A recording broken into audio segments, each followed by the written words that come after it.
We are royally on our way to achieve more than 3 degrees centigrade average global temperature hike. Who is bearing the brunt of climate change?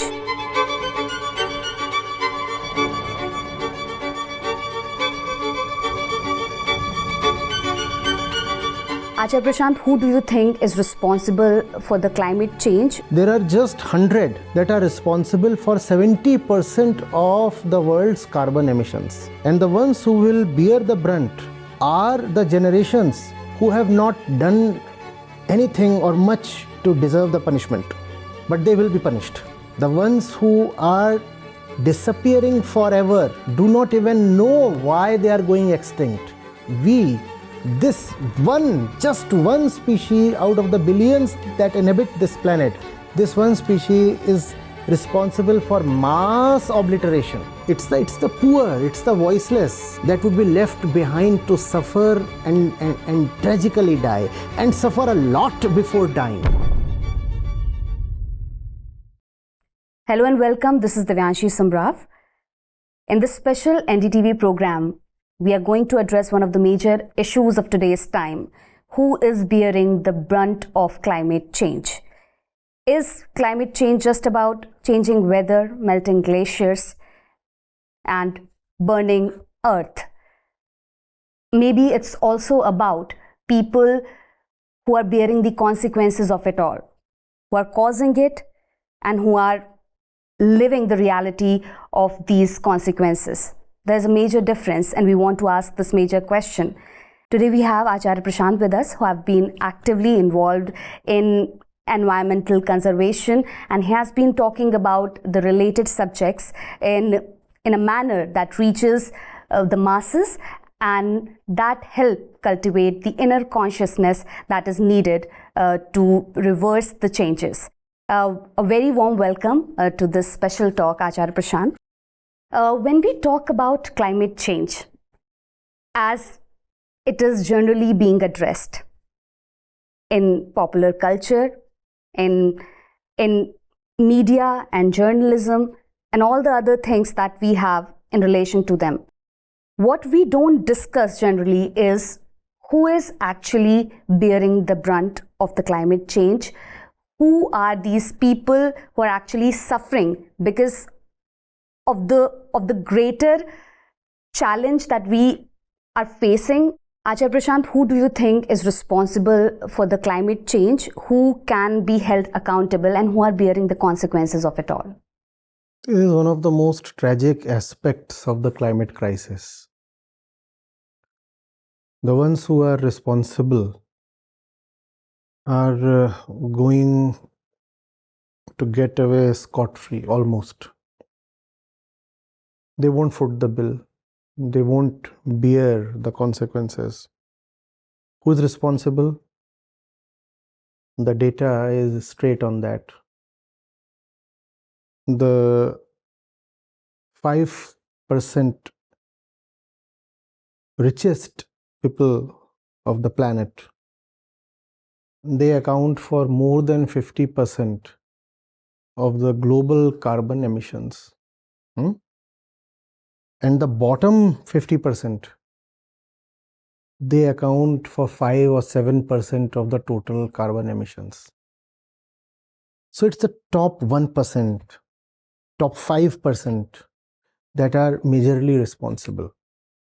To make things more vivid, I was reading that the average Indian would take more than 2,500 years of his usual rate of carbon emission to match the carbon emissions of 2 hours of flight of a particular billionaire's jet. And that particular billionaire loves to fly his jet. So you could probably say that the average daily flying time might run actually close to 2 hours.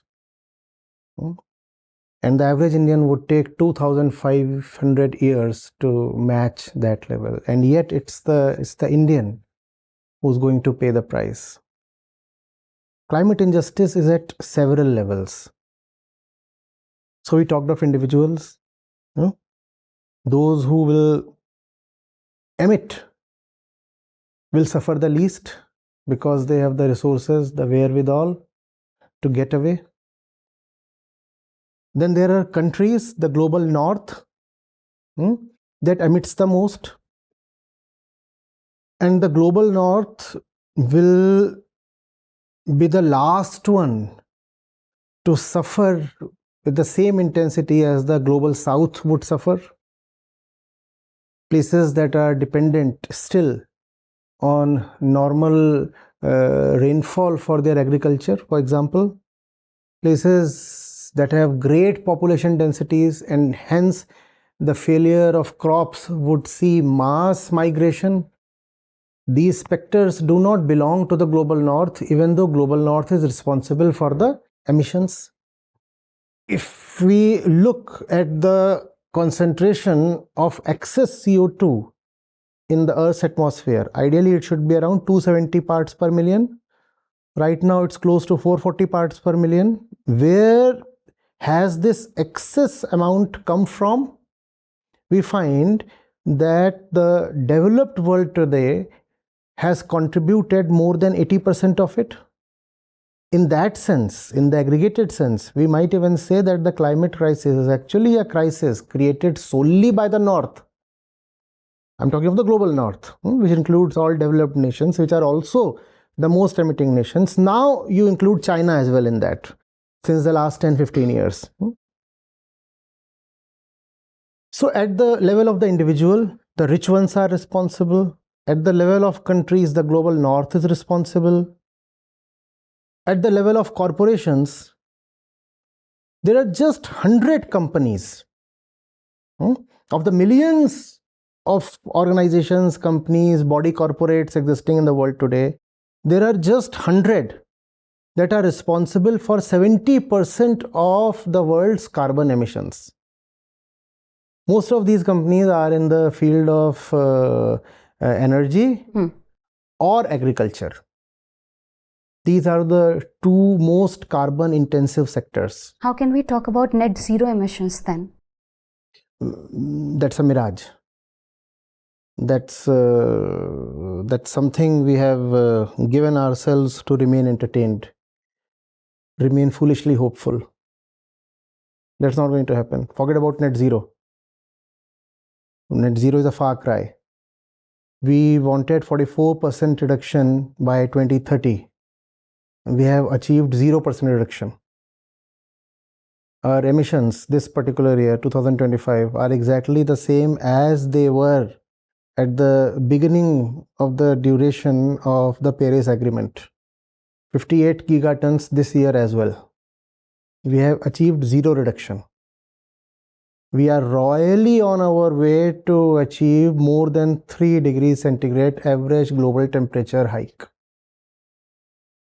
Net zero is something just to make headlines and to regale the coming generations. That's all. And that brings me to the next level of climate injustice, which is intergenerational. We did it, but they will suffer, the coming generations. We did it, but they will suffer. So we talked of it at the level of the individual, at the level of nation, at the level of corporation. Now it's also at the level of generation. The ones who were most responsible for it are either gone or will be dead by the time the consequences of the calamity strike with their full force. And the ones who will bear the brunt are the generations who have not done anything or much to deserve the punishment, but they will be punished. The ones who have just been born, the ones who are yet to be born, they are the ones who will receive the maximum punishment, and this is climate injustice. Then another level of injustice. Here we are talking till now only of the human species. apart from this particular species of ours, all the millions of species, the billions of species that exist or existed have done nothing to contribute to carbon emissions. Nothing at all. But they are the ones who will pay not only with their lives, with their pleasure, with their normal lifespan, but with their very existence. It is because of the adverse climate changes that several species are disappearing every day. Please understand, there is a natural rate of extinction of species. That's estimated to be 5 to 20 species per day. But what we have today is 100 or more species getting extinct per day. This is way beyond the natural rate, and this is coming from the climate crisis. What have those species done to get extinct? Nothing. Let this sink in. This is the great tragic irony of the climate situation. The ones who are disappearing forever do not even know why they are going extinct. Just one species out of the billions that inhabit this planet, this one species is responsible for mass obliteration. Do we see? So that angers me before it makes me sad. It's not just about the planet as a whole. When you look at the separate constituents, you say this is just not fair. Bangladesh, how much does Bangladesh emit on a per capita basis? Up to 2 tons per capita per annum is within sustainable limits. The average Indian emits 1.9 tons per capita per annum. The average Bangladeshi emits even less. But Bangladesh is one of the countries that will partially disappear the fastest. It is already losing land. And because it is very well known that this is happening, the rich countries, they pledged an amount of $100 billion per year. They said we'll contribute this much as a form of reparation. We understand we did it, so this fund will be for those who will suffer the most. How much have they contributed? Please guess. Nothing at all. Nothing at all. And when we talk about India specifically, this question has been raised several times. Should India cut down on its development at the cost of climate, and what the climate goals and climate targets that have been set by the global north after they have done the destruction already? See, it's not about what they have done in the past. Emissions do not respect histories or national boundaries. Wherever the molecule comes from, the US or India or China or Ethiopia, doesn't matter. That molecule affects the entire planet. But it affects some people more and some communities and some lands more. And those who will be affected the more, they belong to places like India. Yeah. So if India chooses to participate in blind emissions, then India is doing itself a disservice. We of all people should be very eager to have a sustainable model of development. It does not take much time to move from a small player when it comes to emissions to become a gigantic one. China is a case study. Today, China emits more than the US does, purely by the dint of its population size. Same applies to India. Even if per capita emissions remain low, yet we will probably become the second highest emitter in the world. And who will suffer? We will suffer. So we should be the last ones to be running this rat race. In fact, what is it that we must do?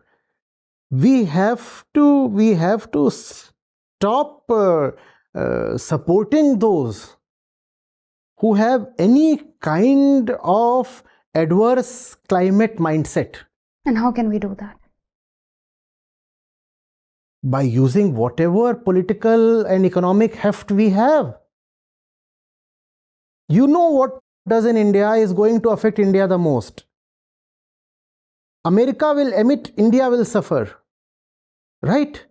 And it's not that you are a totally inconsequential player now. Use whatever might you have. And that fellow there is saying, I'll make America great again by digging up all the gas and oil and exporting it. And he is disallowing any kind of environmental or climate discourse.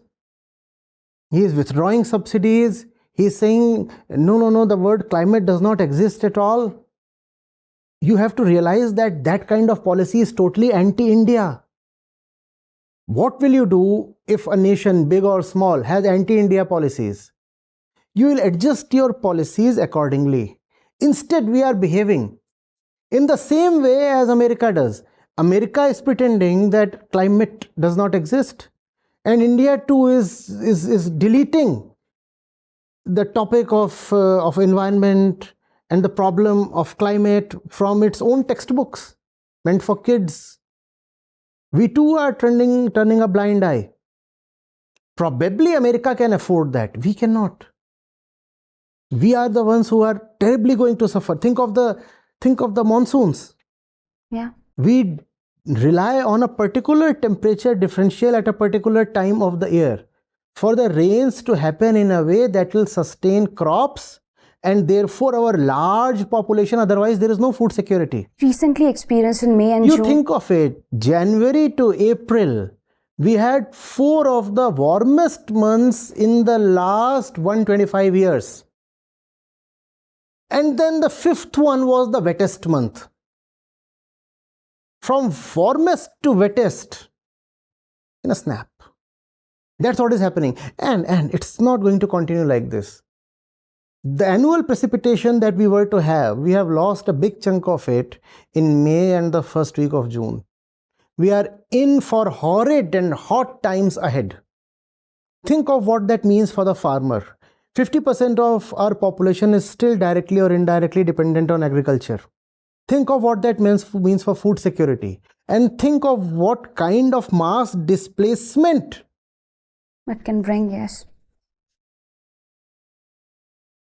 And we don't pay heed to such things because, again, I really want to come to this point. When we talk about climate change on global level, when we are discussing global north and global south, and we are talking in big numbers and what they might have done and who might have suffered because of that, we don't see, we mostly ignore the consequential impacts that people suffer in their daily lives. For example, when we talk about landfills in Delhi NCR region, we talk about Ghazipur, we talk about Okhla, and a report says that the methane fires that happen, sometimes the level of pollution it causes, it's as comparable to like igniting the release of same level of CH4 methane from 24 million cars simultaneously running. We are not experiencing, I don't understand the kind of dread we should experience in that case. We are turning numb towards this tragedy. A lot of people who live there in those areas, they're suffering from deadly diseases. Their quality of life, no questions have been raised about that. What do you have to say about it? See, thankfully, we are a democracy. Yeah. That means the majority has a say. And it's the majority that's going to suffer because of climate change. What should be the natural corollary of this? If the majority has a say and the majority is what is going to suffer, then the majority should vote in a government that pays heed to the climate. That's it. Simple. One fellow is emitting so much and 20 others are suffering because of that. What should those 20 do? They should bring in a government that taxes this person for his carbon emissions. It's as simple as that. But for that, those 20 must have some sense. If those 20 remain drowned in entertainment like IPL or religious extremism or all kinds of frivolous distractions, then they will not even understand who is their real exploiter.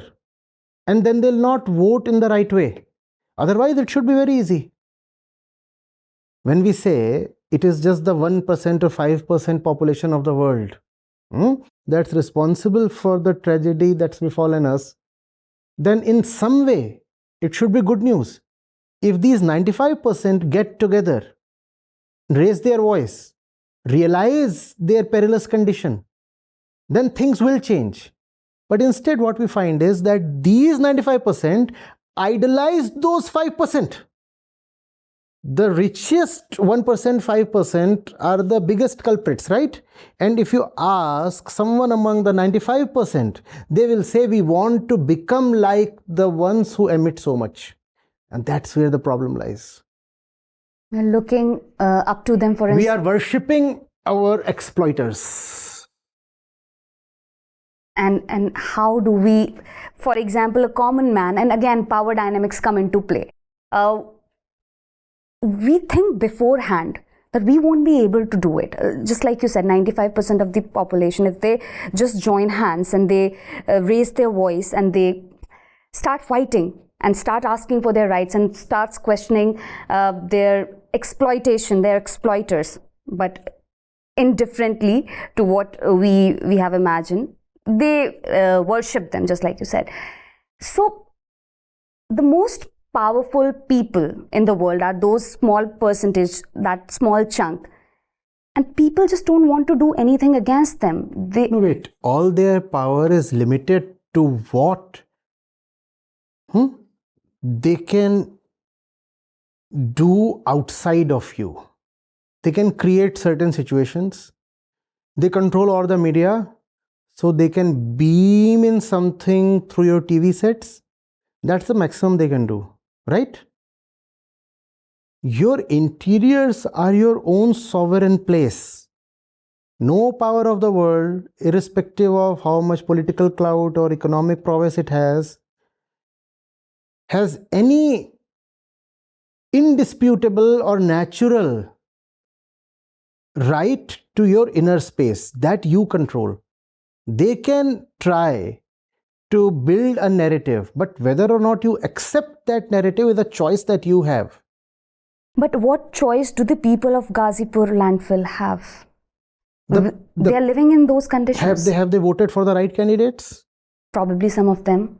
Not some of them. That's what I said. These people have to, there has to be a general awakening. You know, we suffer, yes, but we do not realize where really the suffering is coming from. The good thing is there is always a way out when it comes to suffering, and the way out is the way in. Is the way in. If you can see what you are doing wrong, there always is a beginning possible towards the end of your suffering. And we don't have an option anyway. What will you do? You look at the situation, yes, the 1% richest corporations, the celebrities, the politicians, the billionaires, the media moguls, they control everything, yes, they do. But still, when it comes to voting, nobody can force you to vote in a particular way. Right? And if you look at the biggest polluters of the world, they are all democracies. If you also look at the countries that are going to suffer the most, even they have democracies of varying kinds, in varying extents. But the people in general, to some extent or the other, do have a voice, do have a choice. Are we exercising that? And if we do not do that, then the rich have their own plans. They are saying we will colonize Mars. Let this planet be exhumed.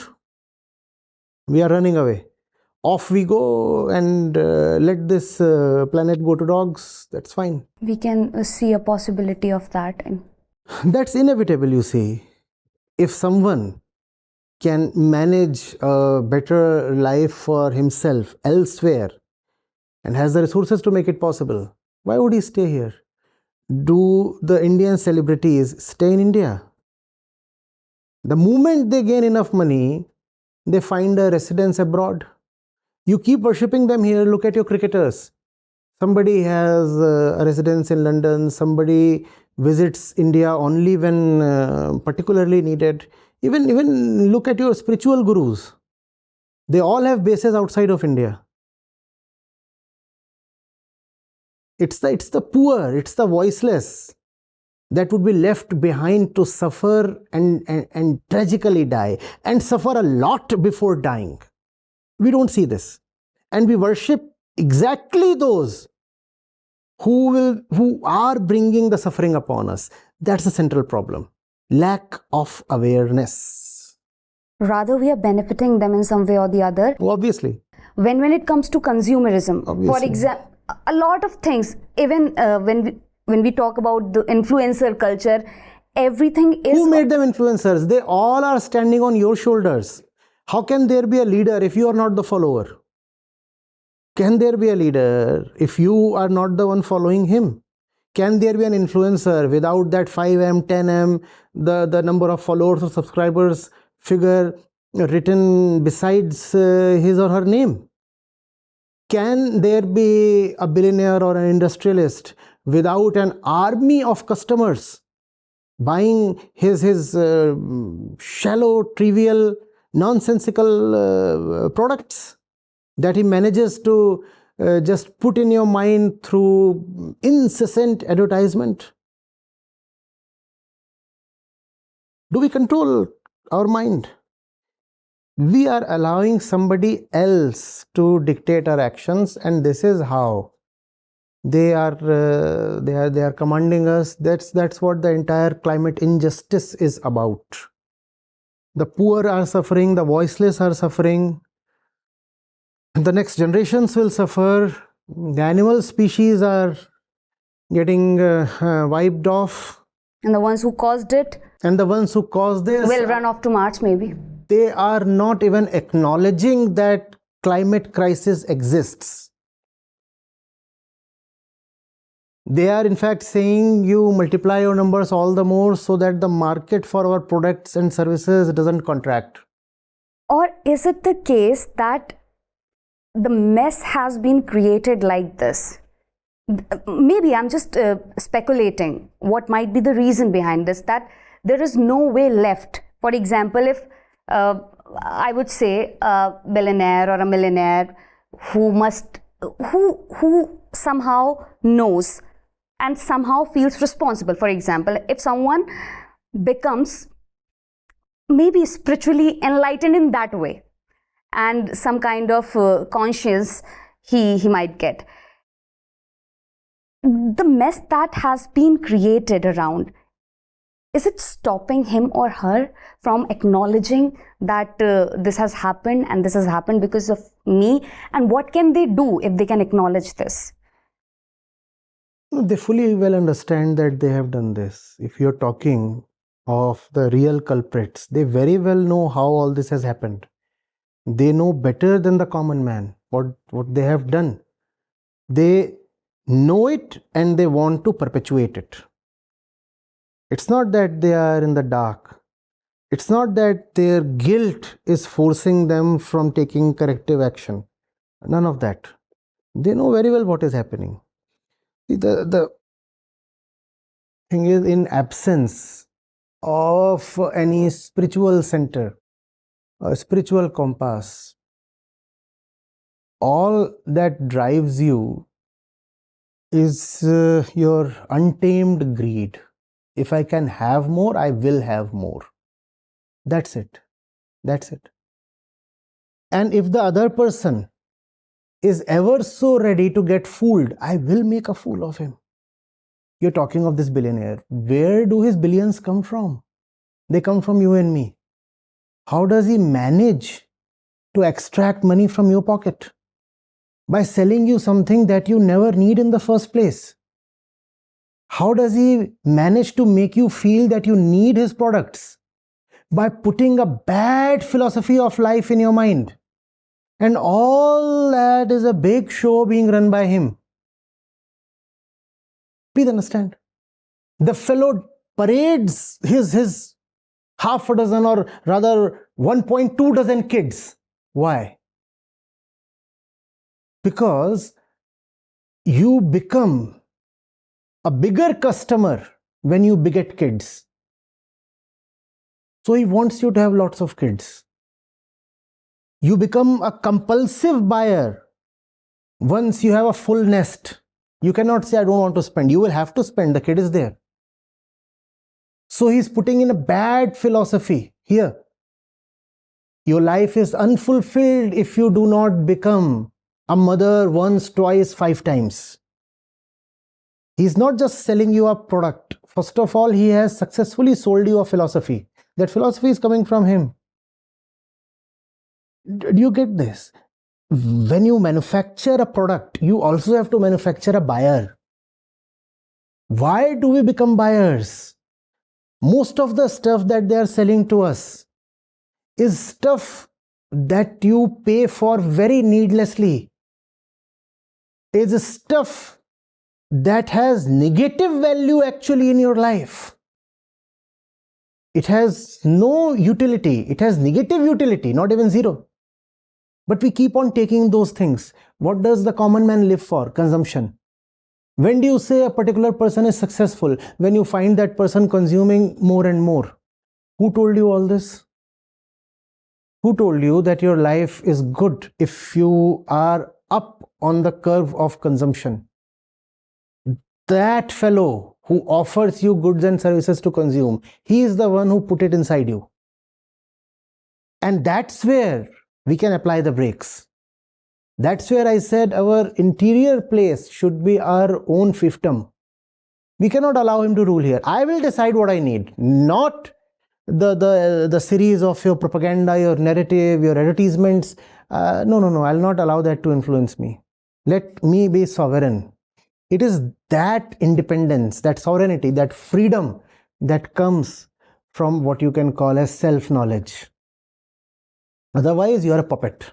Is self-knowledge bad for business? Very bad for business, very bad for bad business. Very good for good business. You see, how do you know? How do you know? How do you know something is worth the price you are paying for it? How do you know that particular piece of land is worth 2 crore rupees? How do you know?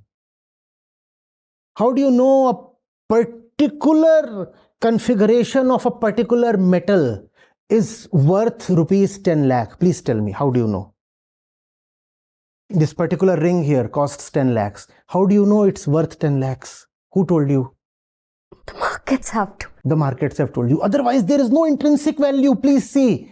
And you are paying for it with your life, and that hard-earned money is going to someone who is continuously emitting carbon. Have you really enjoyed that last vacation? Please ask yourself honestly. No, you didn't. But you needed to tick that box.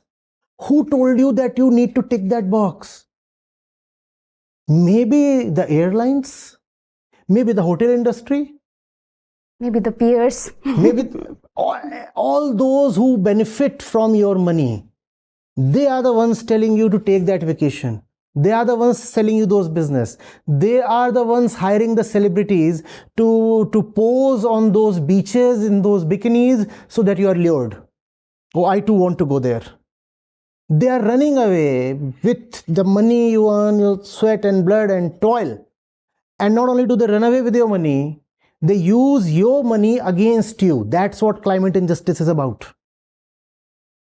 Otherwise, these are not productive people. We are talking of the politicians. We are talking of the richest people. Are they really creative people? Are they really productive people? No. They're not productive. They know how to loot.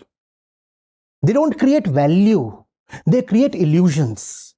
They create very, very mesmerizing and tempting, lucrative illusions. And you buy into those illusions.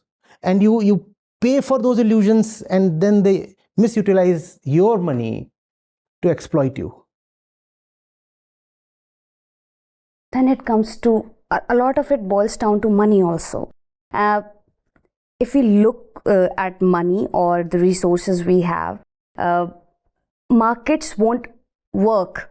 For example, if there is more self-knowledge, the awareness is there, we won't think much about ambition or the development, or what would we say, that our practical life, would it suffer in some way? Bad life would suffer. Good life would be promoted. Just as we put excessive value on worthless things, the counterpart is that you do not value worthy things. So the right kind of economy is being suppressed. What is the right kind of economy? Think of it. Things that really add value to your life, you're not valuing them. You're not prepared to pay for them. You don't want to work for those things. If I can get one example. What is it that you love to do? I love reading, I love writing. Yeah. Don't you want places, beautiful places? I've created one. Yeah. Don't you want to spread the message? Yeah. Yeah, that's the economy we are talking of. That's the economy we need, where the right things are valued highly. Let there be a big price tag. It's worth it. I don't want to pay for that ring. I don't want to pay to the Pandit for some silly astro thing. I don't want to pay for that luxury vehicle. Because I know who I am, so I also know what I need. Not that I don't want to have a vehicle, but I have an inner sense of value. I know when to start, and I also know when to stop. Do you get this? Don't you love places that offer solitude? Yeah. Yeah. Won't you want to pay for them? But how will you pay for them if you have been squandering your money at all the worthless places? All the stupidities are commanding a fat price, and all that is valuable in life is going unappreciated. That's climate injustice. We have broadened the horizons. I also want to ask, it's not like we don't have sane voices out there. There are sane voices who speak about such things.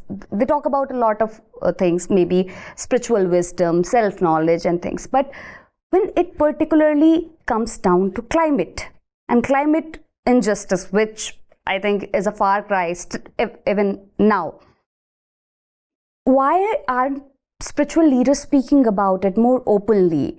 What is the harm? They are the beneficiaries of all the nonsense. Where do they get their donations from? Most of them are funded by industrialists and politicians. Why will the spiritual leaders speak against their puppeteers? Don't you know of the gurus? They are all heavily funded political projects mostly. Why will they speak against their own masters? And on this note, one last question. How do you imagine it, a spiritually sane, climate just world? What is your definition and how do you see it? There can be no definition as such. It is something so free. It takes its own course. It takes its own independent form. If we try to premeditate it, we are killing it. All that we can do is illuminate the people and then leave it to them. Just leave it to them. You must understand who you are and therefore what you need. The climate crisis is itself a product of internal human ignorance. It comes, we say, from emissions. But why do emissions happen in the first place? Because we burn something. 75% of emissions are coming from our energy needs. But why do you need energy in the first place? Because you want to use energy to pursue your desires. But are your desires worth it in the first place? How do you determine the worthiness of your desires? Are your desires really fulfilling you even if the desires are fulfilled? No, they are not. So for the sake of these worthless desires, you are destroying the planet. That's what the climate crisis is. We need people who have some honesty, some courage to look at themselves in the mirror and say, why am I wasting my life running after nonsense? Why am I following the herd? We need radical honesty with ourselves. Basic honesty. Basic honesty. That can turn radical, definitely. Thank you so much, Acharya Prashant. We touched a major issue, a climate injustice, which we don't talk about much. And I think it is one of the major things, a very delicate thing, but very important also, how the relation between consumerism and climate injustice, it came into play. And thank you so much for clearing a lot of my doubts. And I think a lot of people who are watching this, they would gain something from this discussion. Thank you so much once again, and thank you to our audience who have been with us all through this episode. We will meet next time with more interesting and enlightening topics.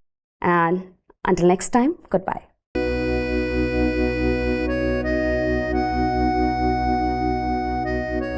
I have been in a session for 4 months now, like 3.5 months.